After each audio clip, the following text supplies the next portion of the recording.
Laura, and I just wanted to introduce to you a few techniques to really make yourself more comfortable when you're working, when you're sitting at a desk. And obviously it's very topical now because a lot of us are working from home.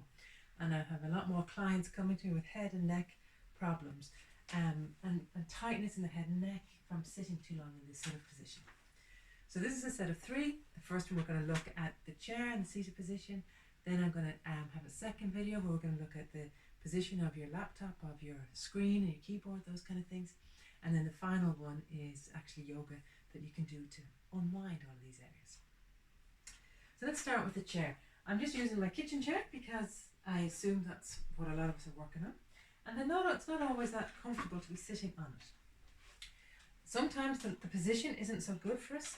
So one of the first things that I would suggest is maybe raising the ground, so that you have a better knee alignment, and see what's comfortable for you. You might need to raise the ground even slightly more, so that your knees are slightly higher than your hips. It just gives us that, it's easier then to come to this upright position.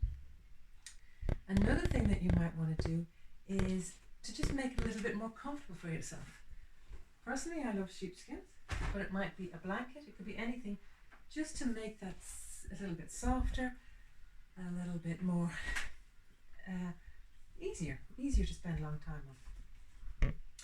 And the third thing that I want to suggest is that sometimes it's nice to be able to lean back. We don't always have these massively well designed office chairs in our homes.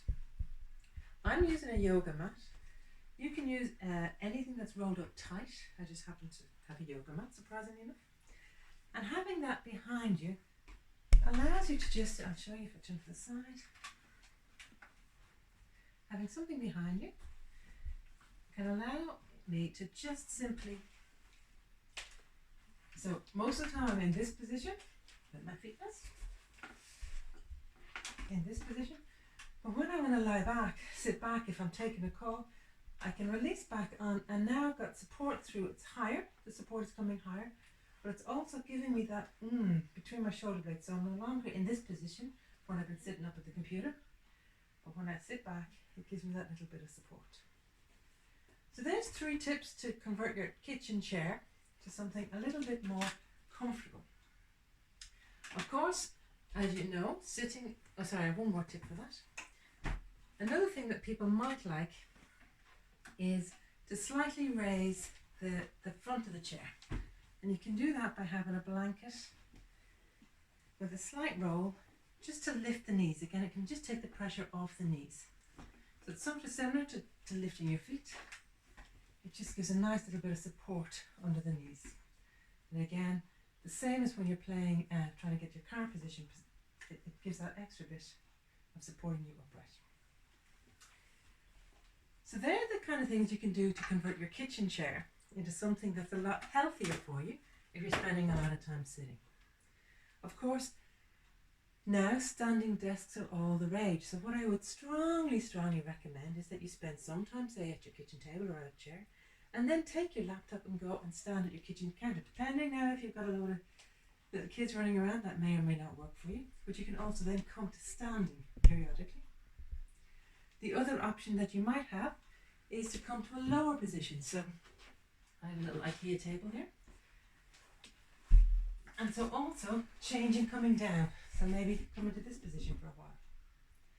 So during the day, using as many different heights as different positions means that you won't get locked into this one position all of the time.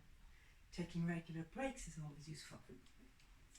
And of course, if any of you happen to have a physio ball, again, this is a really nice way of giving yourself a different seated position.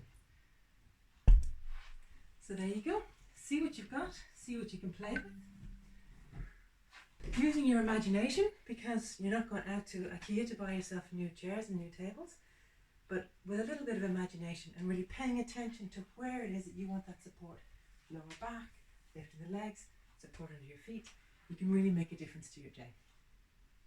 Thank you. Watch out below for links to what to do with your desk so as to help with keyboards and with screens.